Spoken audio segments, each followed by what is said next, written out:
This caboose? Yep.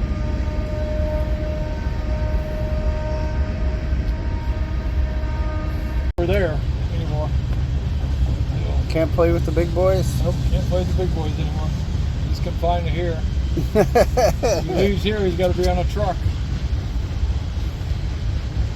He got in there, then he had to drop the rod in there.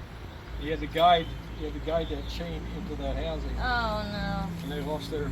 I was gonna say, is that why it's called a knuckler? Well, this is called a knuckle because it looks like a fist. Yeah. So I'll do this. That's how I uncouple it or uncouple it.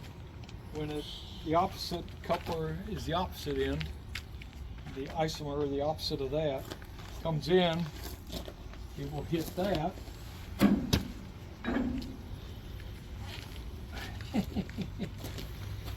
And then you hear the pin drop and it locks. And this is the air hose for the air What's hose. operated? Got to have 100 pounds? Or 90 pounds. 90? 90 what we run on this. The steam will run 110. Most of the diesels are 90 to 100. I know Rob will be coming up here. Yeah, probably.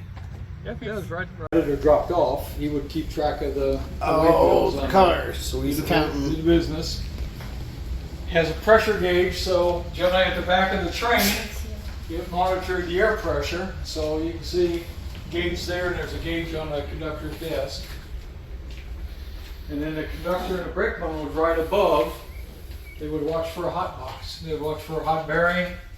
They would watch for a load that shifted any Right. on there. And they watch for people getting on or off that's not supposed to be on there. And it's a spare parts car. So. Were these heated or air conditioned? Yeah, they were. I doubt they were air conditioned. Some of them were. The cabooses were the first of the early days. Cabooses were assigned to a conductor. Mm. In the latter days, they were just in fleet service. So this one was built in '66, used mostly in Iowa, Illinois, Missouri, on it with a Rock Island on there. Had a heater here. We took the stove out. So was there somebody in this car during our ride? Mm-hmm. So there's a family in here. Oh, so that's a Family from separate Mexico. reservation deal that they. Mm-hmm.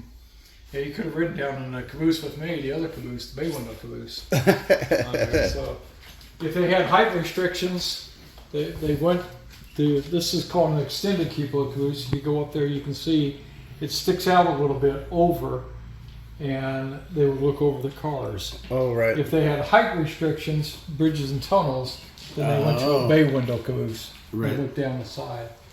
Best view of the house is up there. And where? Up here? Up here. Right there? Yeah. And that's a transfer caboose there. That was a flat car converted by the Northwestern in '66 for transfer service, where they would swap cars with another railroad. But that one was used primarily on a work train, so there would have been a 250-ton crane on one side of So it. how many people would be in this working?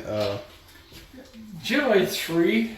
They had Forward and backward, a and rear brakeman. They had a conductor and a brakeman. Oftentimes they had a signalman or a secondary brakeman back here on there.